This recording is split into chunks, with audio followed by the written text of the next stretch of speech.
5 seconds to go.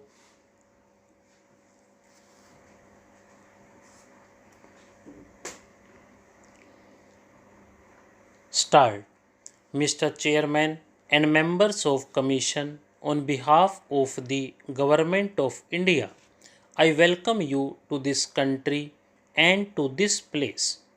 India has long been associated with the United Nations because India has believed in the aims and purposes of the United Nations, and even though sometimes no tangible results have followed in the United Nations, we have believed that we must follow that course in the hope that tangible results will come sooner or later. We have taken part in your various commissions because we have felt that, quite apart from the political aspect of the United Nations, the economic aspect is at least as important, if not more important. Indeed, we cannot consider the one without the other. Politically, we have not met with great success so far, but I think that if we succeed in the economic field, that will affect the political field also.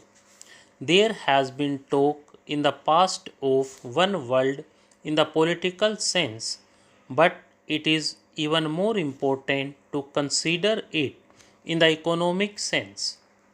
You are meeting here to deal with Asia and Asia's problems because we cannot escape looking at almost any problem except in the global context today.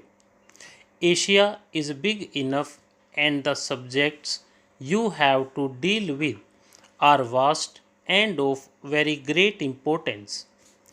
The Governor of Madras referred to the numerous papers and memoranda that you have before you, and I feel rather overwhelmed when I look at all these files and paper and when I see all these experts, because I can only speak as a layman. But while experts are quite inevitable in the modern world, sometimes I have a feeling that they have become very impersonal and look at problems as if they were mathematical and algebraic formulae. Well, we have to deal with human beings and the future of human beings, and Asia, the area under survey, has a population of at least 1,000 million human beings. In India, including Pakistan, there are 40% of those 1,000 millions, that is 400 millions, and we have to deal with these vast numbers, practically half the world's population. If you look at the human aspect of these 1,000 millions, with their sufferings, with their wants, with their joys and sorrows, the problem becomes something much more than a dry economic problem which you have to solve. Now, for many years past, most of these problems have been considered in the world context, and I had a feeling, and I still have that feeling, that the continent of Asia is somewhat neglected, somewhat overlooked. It is not considered important enough for as much attention to be given to it as is given to certain other parts of the world.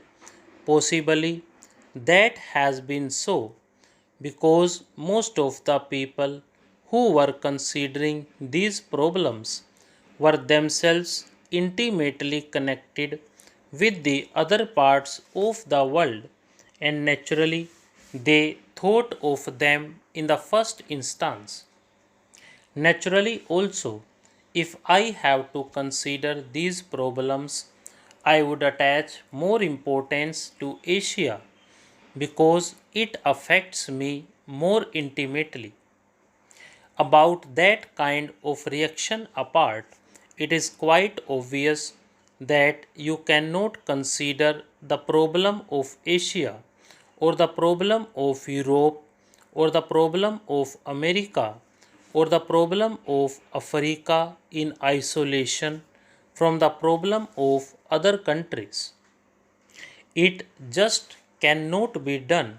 And if some countries which are fortunate enough today think that they can lead their lives in isolation, irrespective of what happens in the rest of the world, it is obvious that they are under a misapprehension.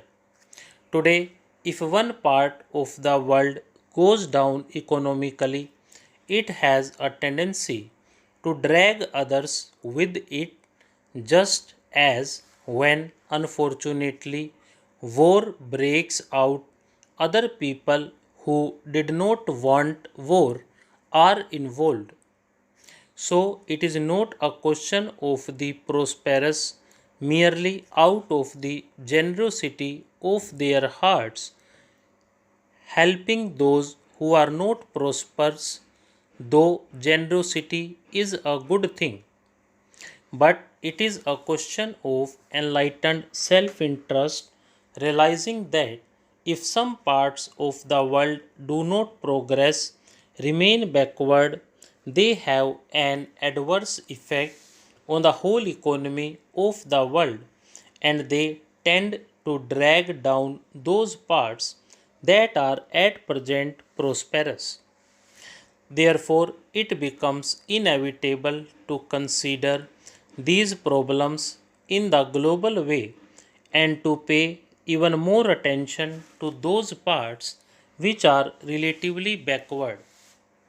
Asia has been for generations past in a some static and backward condition, but during the last few years, mighty forces have been at work in Asia. These forces inevitably thought in terms of political change to begin with because without political change it was not possible to have any far reaching or enduring economic change. Large parts of Asia were colonial territory dominated by other countries. From that connection, they have obtained some advantage sometimes. While it did undoubtedly, in a sense, shake up that static condition, at the same time, it tended to preserve it too for the benefit of the people. Stop.